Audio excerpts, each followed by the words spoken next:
Ya, oke, kita mulai. Bismillahirrahmanirrahim. Assalamualaikum warahmatullahi wabarakatuh. Alhamdulillah hari ini kita masih bisa bertemu ya, walaupun jarak kita berjauhan. Tapi kalian tetap harus semangat karena ketika kondisi seperti inilah kita akan bersaing dengan orang-orang yang malas. Makanya kalau kalian terus belajar, insya Allah kalian akan meraih kesuksesan yang kalian inginkan. Amin ya. Oke, kita langsung mulai. Nah, kita masih berbicara mengenai pembelajaran biologi di kelas 12. Di pertemuan sebelumnya kita sudah membahas mengenai metabolisme ya. Hari ini juga kita masih ngomongin metabolisme. Di pembahasan terakhir ini, di bab metabolisme ini kita akan lanjutkan, yaitu masih bagian metabolisme namanya anabolisme. Seperti biasa, sebelum Ibu mulai pembelajarannya, Ibu akan ngasih tahu kalian dulu apa sih tujuan kita belajar ini ya. Nah, tujuan kita belajar anabolisme ini yaitu untuk mengetahui proses anabolisme, dan yang kedua yaitu untuk mengetahui proses reaksi fotosintesis yang sesungguhnya yang terjadi pada tumbuhan. Kita langsung mulai.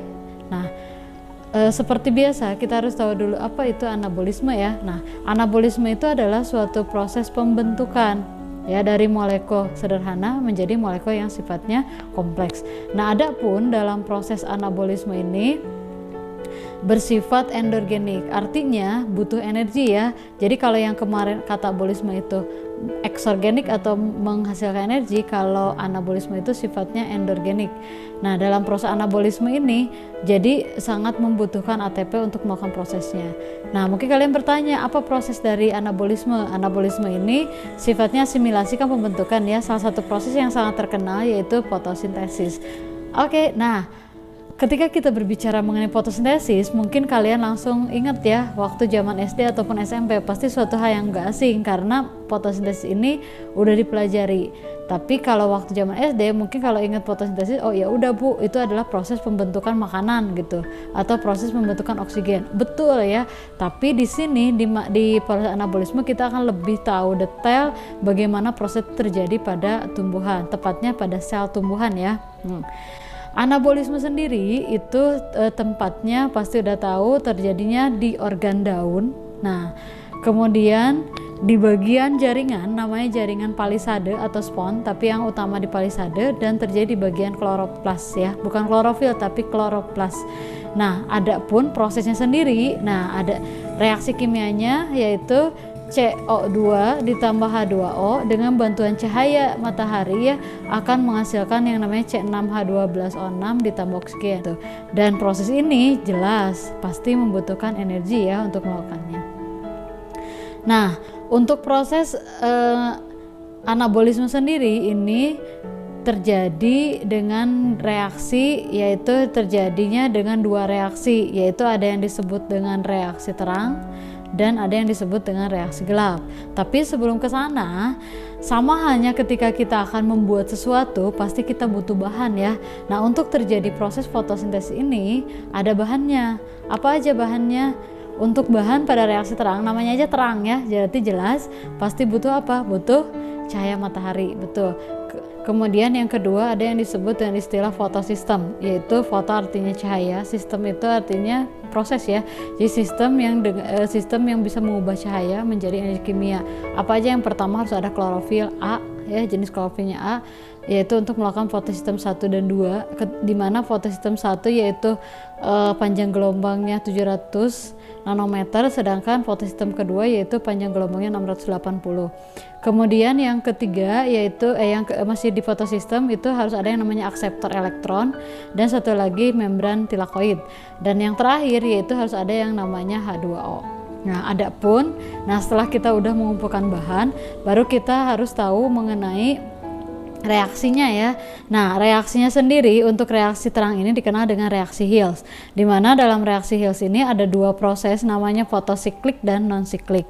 Adapun untuk fotosiklik sendiri, dalam prosesnya sendiri itu akan menghasilkan akan terjadi dengan proses fotosistem 1 dan akan menghasilkan yang namanya ATP. Sedangkan untuk foto non-siklik itu dibutuhkan fotosistem 1 dan 2 yang nantinya akan menghasilkan ATP dan NADP NADPH2.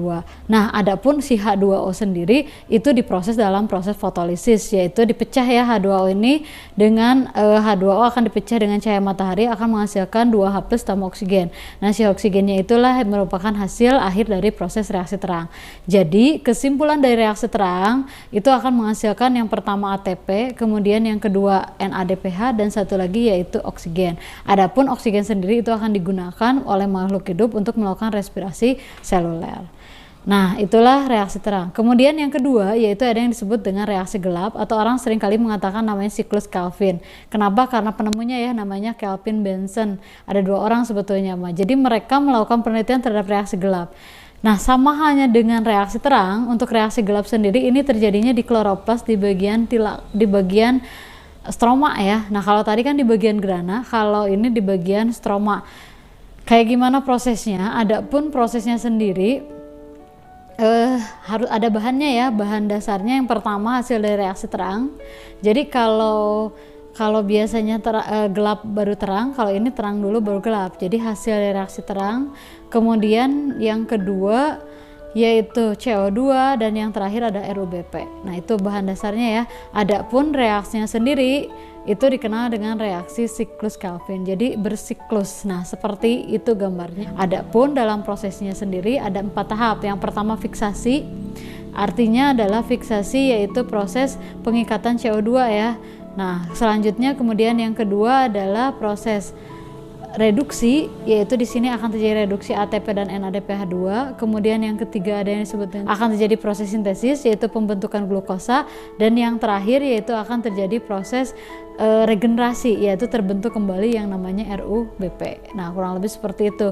Dan hasil akhir dari proses reaksi gelap ini akan terbentuklah yang namanya glukosa dan RUBP. Adapun glukosa inilah yang akan digunakan oleh tumbuhan untuk cadangan makanan pada tumbuhan tersebut. Nah, seperti itulah prosesnya. Jadi kalau misalnya ibu rangkum, CO2 ini akan dipakai dalam proses reaksi gelap ya di siklus Kelvin dengan proses fiksasi.